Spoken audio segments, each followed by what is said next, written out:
just in case you're wondering, Rob Josey, even season ticket holders get a guest graphic. So there you go, sir.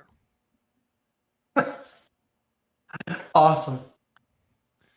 That's all we get. We get an awesome. I don't know where you found that picture because I lost my hair a long time ago. So you went diving deep into the bowels of the internet to find that picture, my friend. No, that was all him. That was all producer Joe. Rob Josey, we appreciate you coming on. You're at Rob Josey on Twitter and Instagram, I believe. How are you feeling right now, man?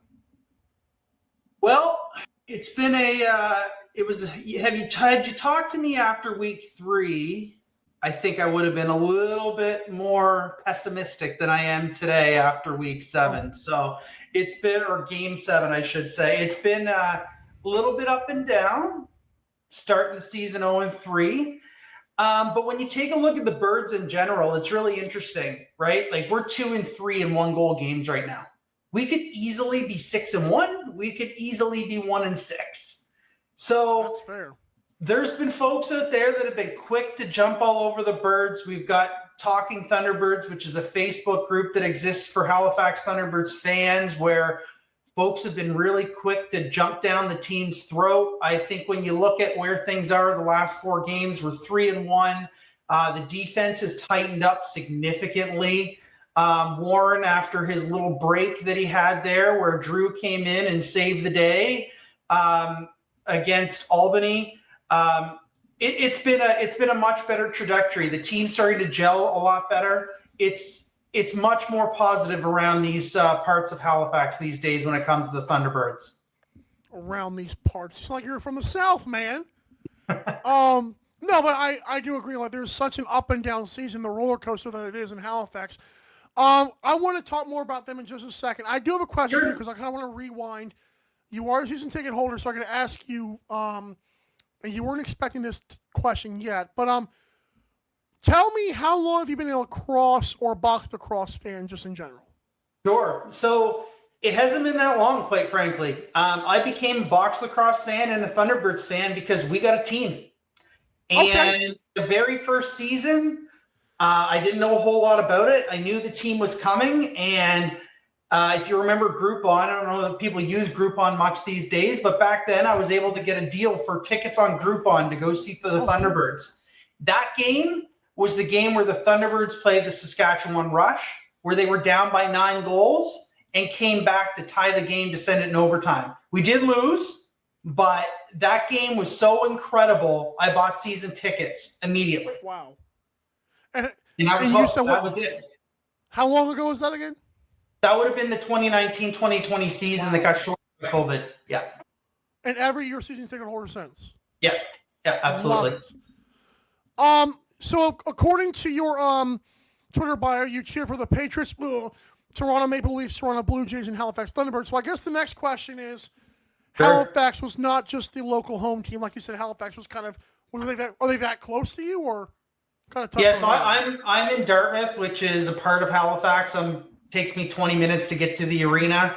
I go with my son and my stepdad and my mom. There's 4 of us that have seats. We go every single game. We arrive early when the doors open. We like to watch shoot around. I think my son collects 1 to 2 balls every single game just from them popping into the stands. It's a lot of fun. It's a big part of what we like to do here in the winter. I love that, and again, if arena was 20 minutes for me, I would be uncontainable. I will say that. So we touched on the season so far. The Thunderbirds are 3-4. I want to discuss like 3 different parts here. Let's first talk Warren Hill, who's got 76.2 save percentage. Is not terrible, but it's also not top of the league. So what is your take on Warren Hill and even the little bit of Drew Hutchison we saw? Sure. I mean, Warren gets a bad rap, in my opinion, generally speaking. Warren is a top goalie, realistic. The problem is, at least this year, is our defense has not been a top defense until, if you take a look at our scores in the last couple of games, we've really locked it down. If you had have taken a peek and were watching some of the games, you would have seen the defense constantly switching, and they were getting caught. That seemed to have limited itself over the last couple of games. There's a couple letdowns, like Mitch Wild had one that I know that he would like to have back at the beginning of the last game. But ultimately speaking, the defense was looking really, really solid. What's a little bit interesting about that, though, is we've got our defense that seems to be playing a little bit short. We're going with 8 offense players, which is not typical for most of the teams in the NLL. Now, that being said, Mike Robinson has been doing double duty. He's been a stud on the offense, but he's playing a ton of defensive shifts. Wow. I didn't notice that at the beginning of the season, but watching a little bit deeper, I'm like, oh, that kid's on defense a lot, and he's locking it down.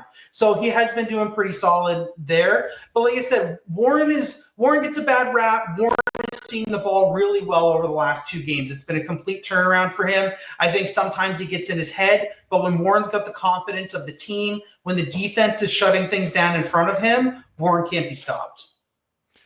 I did think Drew, when he came in and saved for Warren, he was locked. He was incredible. He was absolutely incredible that game. The next game, I believe, was the game against Rochester where he got the start. That was not the prettiest performance, but frankly, it wasn't the prettiest performance on the side of the defense or on the side of Rochester. 1918 game, nobody is happy from a defensive perspective. The offense is looking really great, but nobody is happy from a defensive perspective on that one. I'm glad you mentioned that because I'm going to jump to this now. The offense has been, 19 goals against Rochester, 18 against Calgary, but sometimes you got 9 against Rochester the next week, and then you got 8 against, I believe, the Rush, who aren't slouches, but it's like, is inconsistency an issue from a season ticket holder point of view? I mean, okay, you're taking a look at it that perspective. I'm looking at it the perspective of the team's averaging 13 goals per game. They're 3rd in the league in total goals on average per game, right? They're not a slouch. They can score. I think what they're doing is they're tailoring their game plan to who they're playing against, right? And when the defense is doing its job and locking it down, the offense is doing a better job of maximizing the shot clock. They're doing a better job of getting back in transition. They're doing a better job of making sure that they're maximizing their time with the ball. And sometimes what that's going to mean is that they don't have to score as many goals. And they haven't needed that the last couple of games. But if you think for a second that Clark Peterson and Randy Stotts and Thomas Hogarth has been absolutely incredible for the team. Dawson Thie, like the offense has been absolutely incredible this year from a balance perspective. There's not one person who's rolling with it and taking over the team. Like everybody is a threat on any given night. No, I agree. And so I do like that you went to the averages because that's a very good perspective of it. I do like that. You can't just pick out individual games. You can, but you can't. Right. So I'm going to ask you now, and some of our commenters have already mentioned him, but I was going to talk about Jake Withers. Sure. It's interesting to me, the Swiss Army knife he's become, because on paper it's like face-off guy, 50%, not great. But then you got 6 points, 69 nice loosies, 10 cost turnovers, 10 block shots. We're taking the good with the bad here. I mean, Withers has become such an all-around player. What is your take on Withers this year? Yeah, I mean, here's the thing about Withers. Withers is a defenseman, right? Defenseman first. He gets put into the bucket of face-off guy. But Withers is one of the best defensemen in the entire league. I put him up there with just about anybody. It was felt in the first game of the season where he was suspended and we let up 19 goals. Not having Withers on the defense was huge, right? So I think you put Withers into that game and we get that win, right? Like that was a big difference maker. Now, people are going to go, what's going on with him at the faceoff dot? What's changed? Well, what's changed is the league has changed. There's a lot of teams who weren't really running out a top face-off guy. And when you do that, Jake Withers is going to make you pay. The other thing that I'll say to that is there's a lot of new face-off gentlemen out there who are playing this game that Jake has never faced before. So Jake's learning their tendencies. a really good example of that is games 5 and game 6. So we've got Mike Sisselberger in game 5. Withers went 40% at the dot. The next week, it went the other way. Withers was 56% of the dot. So he went back, and Withers is a known video guy. He was watching the video, figuring out the tendencies, and he was able to have a much more competitive game. If you even think about the games where Withers has been against Baptiste, right? It's much more even. So what you're seeing now is just other face-off players that have joined these teams. Teams are putting that much more pressure on having a face-off specialist because possessions matter in the NLL. You know, I'm so glad you said that because it's something I don't think it's ever crossed my brain until you mentioned that. You emphasized that point about teams are almost saying in a way face-offs matter. And Sisselberger, the mailman, right. Jake Naso in Saskatchewan, Stathakis in Vancouver. Like he owned Withers this week. What he didn't own Withers on was loose balls, caused turnovers, and everything else. So the other great pieces of Withers' game really stepped up, and that's why he's been able to adjust and adapt. He scored a goal on Friday night as well. Yeah, because it was funny. I was looking at like just the standout performances of that game, and I looked at him and I was like, okay, he won 30% of faceoffs. Oh, 1 block shot, 2 caused turnovers, 8 loose balls, like you said, a goal and an assist. It's unbelievable what he does despite not a great night at the faceoff. It's crazy. Well, that's why he was Transition Player of the Year last year, right? And Thunderbirds, thankfully, have another guy who's going to be in the hunt for Transition Player of the Year this year in Ryan Terefenko. I don't know if you paid attention to what his night was like last week. He was the NLL Player of the Week, 3 goals, 2 assists, his first Hattie ever. This guy is a spark plug and only getting better. Real quick, I don't want to talk about the incident too much. It is so far behind us, but have you noticed an absence of Tyson Bell right now in the back end? In transition as well. Yeah, I mean, it's interesting. So Tyson not being there is a detriment overall. The one thing I've noticed, the team has bound around like as a group, right? They've stood up. Like look at Romanchuk. Like Romanchuk has come off the practice roster, has stepped into the game.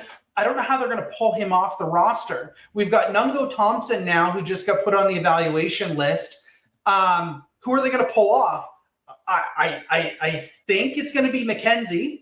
And then when Bell comes back, I think it's March 1st is his first eligible game. It all depends on if the league counts that first game when the team suspended him versus I don't know how that works. So it might be the game after that. But there's going to be some really challenging decisions to be made for the coaching staff and for Kurt and for Scott as they make their decisions with the team. The good thing, though, is depth is key. You need folks to step up when there's injuries. We may see a shift towards the end of the year where they go back to 7-0. That allows them to carry an extra defenseman. We'll see what happens. It's going to be really, really interesting. And I think that we're in a really good spot from a team perspective. We're sitting in 9th. We're just 1 spot out of a playoff spot right now. This team is on the up. I'll be really interested to watch how things go with Philly this Saturday. And great segue, sir. I don't know if you've ever done podcasts before. Here we are. All right. I've not. By the way, this is my first one ever, so I appreciate the invite. This is a lot of fun. I love it. You're giving good energy and good insight, too. So, at Philadelphia, Adam Levy, by the way, I mentioned this before you came on, he already likes the over, 25.5. Yeah, I'm with him. Oh, you are? Okay, so what are your thoughts on the game in general? Yeah, I'm with him. All right. You think we get both offenses? Who do you think wins? Just thoughts on the game in general. Well, I mean, I'm a homer, so I'm going to pick my Birds. Cody Jamieson has also owned the Wings over the years. Now that being said, the last time Philadelphia came to Halifax, they won. It was a late game finish. Local boy Alex Pace, who's on the Wings, he had a really good night that night. He had a big crowd, a big contingent of family and friends that were in the crowd that were very excited. But I'm going to go with my Birds. But the over, I'm all over, and here's why. you've got two of the most high-powered offenses in the league. So the Wings are sitting second in average goals per game. The Thunderbirds are sitting third.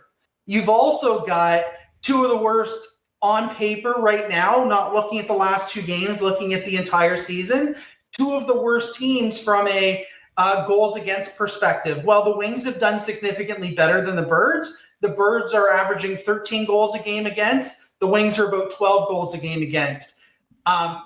And you've got some really high-powered offenses coming out hot. Rezateris has been awesome.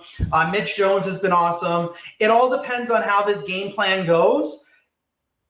But I'm putting my money on the Birds to come out on top. Andrew Suter's going to have that defense ready. We're known to shut down Mitch Jones.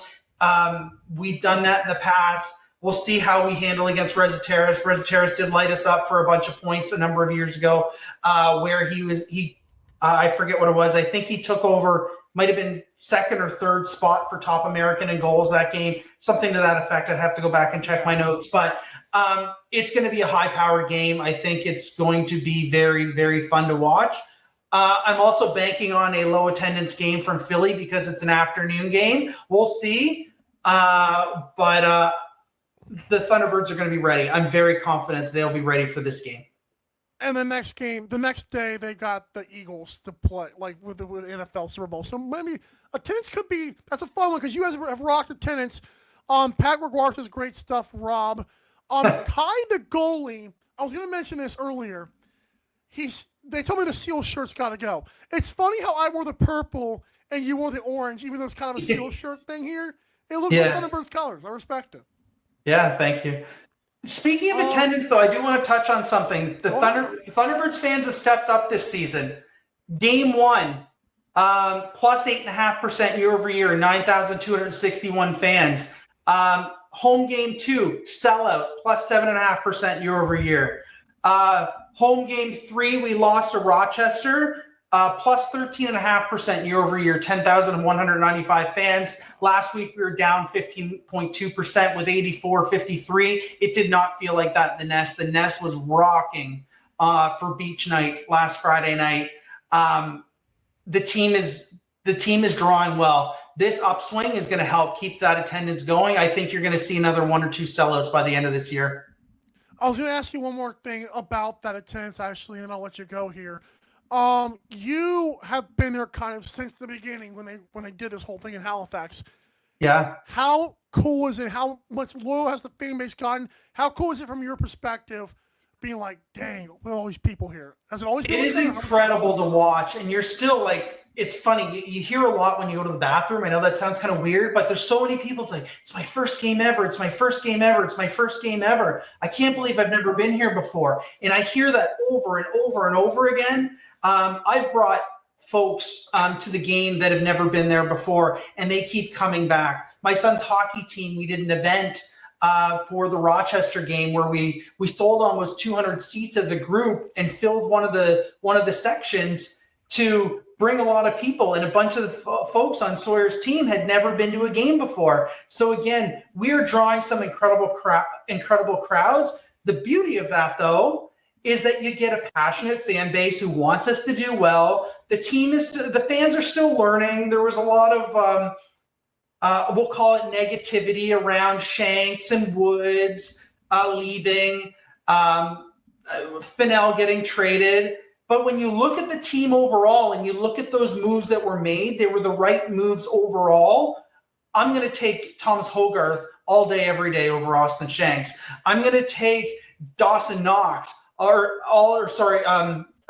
Jason Knox all day, every day. Oh, I'm thinking Dawson Thied, Jason Knox. They're like the Bash brothers from Mighty Ducks that are up there on the left side. But I'm going to take that all day on offense in comparison to what we had with Fennell. We didn't even have Fennell last year. He was hurt all year, right? So it wasn't really a loss to me. And now we've got Robinson, who is I don't think that kid is getting enough credit for his first year as a rookie and what he's doing. I think he's getting lost in the shuffle because he's playing so much defense. He's scoring, but he's not the top scorer in the league. Watch out for him. He's going to grow and be a threat overall as he continues to grow up, so to speak, in the NLL. You're a season ticket holder here, and I just appreciate you doing the Lord's or Creator's work, whichever faith you're a part of, by helping the team out. Thank you so much for coming on the show, Rob Josey. Hunter Smith said the Wings are going to win because they got Mitch Jones. End of story. I don't know why producer Joe's putting that up there. Don't care. But I just want to say thanks, Rob, for coming on the show.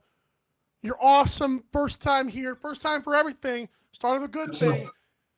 Enjoy the game from the couch this weekend. Yeah, I mean, I'm local. They're on the road, so it'll be a remote game for sure. But I will be back in the nest the following week with the rest of the Nest faithful. So go Birds! Thanks again, Rob, for coming on the show. You have a great rest of your weekend, sir. Thanks, you as well. Thanks, Mike. Thanks, producer Joe. I appreciate the nod to come on today. Love it. Rob Josey, everybody, season ticket holder, Halifax Thunderbirds. That's, I believe, the first one we've done.